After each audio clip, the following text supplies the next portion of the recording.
जैसा कि आप सभी बच्चे जानते हैं, कक्षा 9वीं की अभी अर्धवार्षिक परीक्षा आ रही है और वार्षिक परीक्षा भी आ रही है। तो खासकर अर्धवार्षिक परीक्षा में आपका अध्याय 3 आ रहा है। चैप्टर 3 जो है वो आपका अर्धवार्षिक परीक्षा में आएगा पेपर में। और चैप्टर अर्धवार्षिक परीक्षा में आपका चैप्टर 2 आ रहा है, चैप्टर 3 आ रहा है, उसके बाद आपकी वार्षिक परीक्षा भी है और टेस्ट वगैरह भी है। तो क्या आज हम अध्याय 3 पढ़ेंगे। अध्याय 3 आपको कक्षा 9वीं का अध्याय 3 आपका निर्देशांक ज्यामिति है। आज हम अध्याय 3 निर्देशांक ज्यामिति आज हम पूरा पढ़ेंगे। जितना हो सके हम उतना पूरा पढ़ेंगे, जितना आज हिस्सा के 1 घंटे का पूरा वीडियो रहेगा।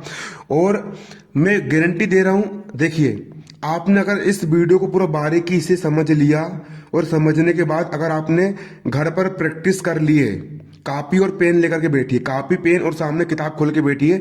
यदि आपने प्रैक्टिस कर लिए तो अभी जो 1 फरवरी को आपका पेपर है और वार्षिक में कोई भी अध्याय में अध्याय 3 से अगर कुछ भी आता है, अगर अध्याय 3 से आपको 5 नंबर का आया, फिर 10 नंबर का आया, कितने नंबर का आपको क्वेश्चन आए, वो आप पूरा पूरा सही करके आओगे, है ना। इसमें मैं पूरा पूरा समझाने वाला हूँ और पूरा बेसिक समझाऊंगा और कोशिश करूंगा कि जल्दी जल्दी खत्म हो जाए। और इम्पोर्टेंट क्वेश्चन, पूरे इंपॉर्टेंट क्वेश्चन बताऊंगा आपको अध्याय 3 निर्देशांक ज्यामिति कक्षा 9वीं के। सबसे पहले देखिए, इसकी जो प्रश्नावली 3.1 है, ये इंपॉर्टेंट नहीं है। प्रश्नावली 3.1 आपको नहीं पढ़ना है क्योंकि पेपर में ये नहीं आती है ना। पेपर में जो आएगा हम वो पढ़ेंगे, जो पेपर में आएगा हम वो पढ़ेंगे। सबसे पहले देखो यहाँ पर कार्तीय पद्धति, कार्तीय पद्धति की यहाँ पे हम बात करेंगे। कार्तीय पद्धति बात करेंगे, है ना। कार्तीय तल की बात करेंगे।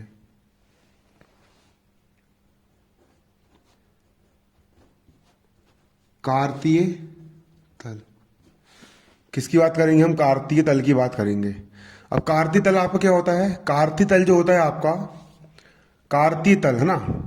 अब देखिए कार्तीय तल क्या होता है। कार्तीय तल बनता कैसे है? बहुत इजी है।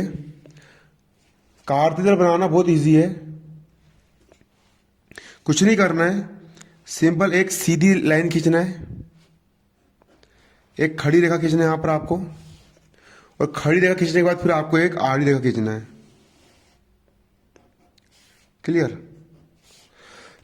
एक खड़ी रेखा खींचना है और एक आड़ी रेखा खींचना है।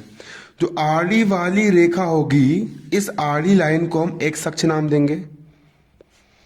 इस आड़ी लाइन को हम एक्स अक्ष नाम देंगे। इस आड़ी लाइन को हम क्या बोलेंगे? एक्स अक्ष नाम देंगे। और इस खड़ी लाइन को हम वाई अक्ष नाम देंगे। ये जो आपको खड़ी लाइन दिख रही है, इस खड़ी लाइन को हम क्या नाम देंगे?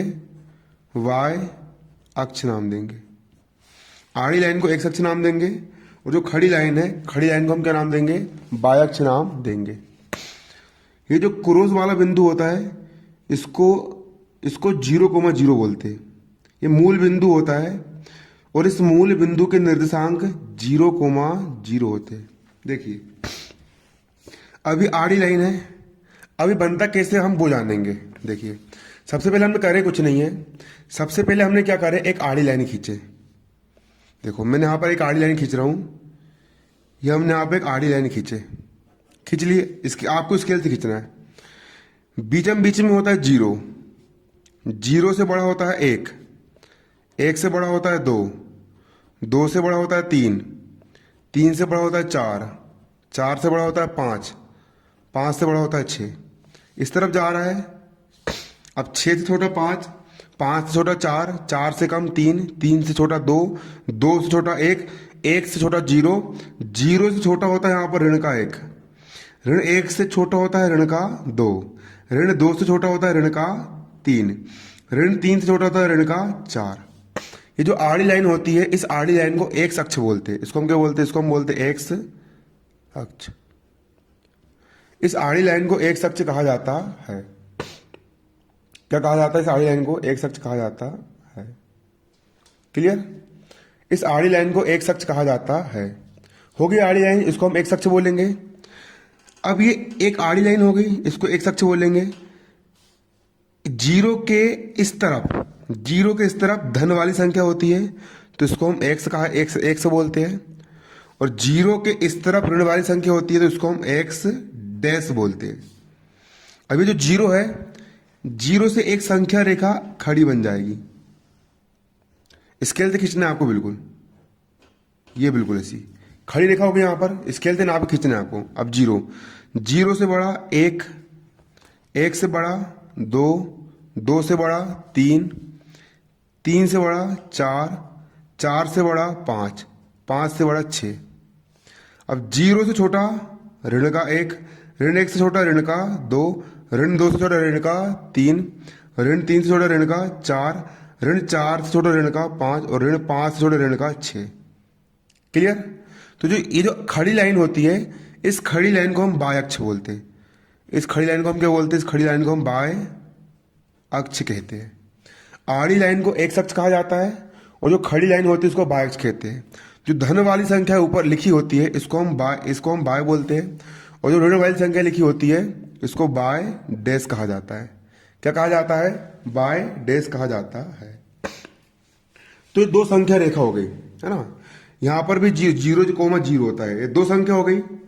ये देखो, पहली संख्या रेखा ये वाली होगी, आड़ी वाली हो गई, आड़ी वाली पहली संख्या रेखा यहां पर आड़ी वाली हो गई और दूसरी संख्या रेखा यहां पर ये खड़ी वाली हो गई। दूसरी संख्या रेखा यहां पर खड़ी वाली हो गई। एक संख्या रेखा आड़ी वाली हो गई और एक संख्या रेखा खड़ी वाली यहां पर आपकी ये हो गई। तो 2 संख्या रेखा मिलकर के चार कार्तीय दल को 4 भाग में बांट देते हैं। पहला भाग इस तरफ वाला हो गया, ये पहला भाग हो गया। इस रेखा और इस रेखा के बीच का ये पहला वाला भाग, ये हो गया दूसरा भाग। इस रेखा के बीच का दूसरा भाग। इस रेखा और इस रेखा के बीच का होगा तीसरा भाग और इस रेखा और इस रेखा के बीच का ये हो गया आपका चौथा भाग। कितने भाग कर देते हैं? यहाँ पर 4 भाग कर देते हैं। पहला भाग, दूसरा भाग, तीसरा भाग और चौथा भाग। इसको हम बोलेंगे प्रथम चतुर्थांश। ये हमारा क्या है? प्रथम चतुर्थांश है। इसको हम लिख लेंगे क्या? प्रथम चतुर्थांश। ये होगा हमारा प्रथम चतुर्थांश। इसको बोलेंगे हम द्वितीय चतुर्थांश। इसको हम क्या लिख लेंगे? इसको हम लिख लेंगे यहां पर द्वितीय चतुर्थांश। ये होगा प्रथम चतुर्थांश, ये होगा द्वितीय चतुर्थांश। ये नीचे वाला हो जाएगा आपका तृतीय चतुर्थांश। इसको हम बोल देंगे क्या? तृतीय चतुर्थांश। और इस तरफ वाला जो बचा आपको इसको बोलेंगे हम चतुर्थ चतुर्थांश। इसको हम बोलेंगे चतुर्थ चतुर्थांश। क्लियर? अब प्रथम चतुर्थ ये हो गया आपका कार्तीय दल का चित्र। इसको आपको लिखना है और उसको याद भी करना है। ये बन गई, समझ में आगे समझ लो कि आप अध्याय पूरा समझ गए। क्लियर? अब देखिए, अब लिखते कैसे? सबसे पहले एक अक्ष वाले को लिखते हैं और फिर बाय अक्ष वाले को लिखते हैं। तो प्रथम चतुर्थांश के चिन्ह क्या होते हैं? सबसे पहले एक अक्ष। प्रथम चतुर्थांश मतलब ये वाला जो एरिया है, इस एरिया में ये आड़ी वाली लाइन को हम एक अक्ष बोलते हैं। तो एक अक्ष धनात्मक है, धन वाली संख्या है, कोई चिन्ह नहीं मतलब धनात्मक है। तो सबसे पहले एक अक्ष का चिन्ह हो गया धन वाला, फिर लगाते हैं कोमा, फिर बाय अक्ष का लिखते हैं। तो ये होगा बाय अक्ष। बाय अक्ष में भी सब धन वाली संख्या है, सब धन वाली, धन का 1, धन का 2, 0 तो बड़ा, धन का 3, धन का 4, धन का 5, धन का 6। तो ये भी धन वाली संख्या है। तो धन कोमा धन आ जाएगा। क्या जाएगा? धन कोमा धन। अब ये हो गया आपका द्वितीय चतुर्थांश। द्वितीय चतुर्थांश में सबसे पहले हम एक सवाल लिखेंगे। तो 0 के इस तरफ एक सवाल ऋणात्मक है, ऋणात्मक है, तो यहां पर जाएगा ऋण का चिन्ह। फिर कोमा लगाएंगे। जो खड़ी वाली है ये कैसी? धनात्मक है, बाय अक्ष धनात्मक है, तो यहां जाएगा आपका धन का चिन्ह और कोष्टक कर देंगे यहां पर हम बंद। क्लियर? कोष्टक कर देंगे यहां पर हम, कोष्टक कर देंगे बंद। अब इसका अगला होता है आपका तृतीय चतुर्थांश। तृतीय चतुर्थांश के लिए सबसे पहले आड़ा वाला हो जाएगा एक्स का और जे वाला हो जाएगा आपका बाय का। ये आड़ा वाला हो गया आपका एक्स का। तो ये जो रहेगा आपका एक्स ऋणात्मक है, ऋणात्मक है, एक्स का मान ऋणात्मक है। हमें पहले एक्स वाले को ही लिखना है और फिर बाद में बाय वाले को लिखना है। तो एक्स वाला, ये जो एक्स वाला है ये कैसा है? ऋणात्मक है, तो यहाँ पर ऋण का चिन्ह आएगा, फिर कोमा लगाएंगे। फिर ये बाय वाला, बाय वाला कैसा है? ये जो बाय वाला है ये भी ऋणात्मक है, ये भी ऋण का 2, ऋण का 3, ऋण का 4, ऋण का 5, ऋण का 6, ये भी ऋणात्मक है। तो यहाँ पर क्या आएगा? ऋण कोमा ऋण आएगा। अब हम बात करेंगे चतुर्थांश की बात करेंगे। अब हम किसकी बात कर रहे हैं? चतुर्थांश की बात कर रहे हैं। तो चतुर्थांश में क्या होगा? आप यहां पर देख सकते हो कि चतुर्थांश में यहां पर क्या होगा? चतुर्थांश में भैया यहां पर जो होगा, सबसे पहले एक सवाल लिखेंगे, ये भी धनात्मक, ये भी धनात्मक, ये भी धनात्मक, धन धन धन, तो यहाँ पर ये जाएगा आपको क्या, धन जाएगा। आगे धन, फिर कोमा लगाएंगे। ये जो बाय अक्ष है, बाय अक्ष ऋण ऋण ऋण ऋण ऋण ऋण, तो यहाँ पर जाएगा ऋण। तो चतुर्थांश से जाएगा आपका धन कोमा ऋण, क्या जाएगा आपका, धन कोमा ऋण, यहाँ पर आपका निकल करके जाएगा। ये होगी आपकी चिन्ह परिपाटी, ये हो गया आपको पूछ, है ना।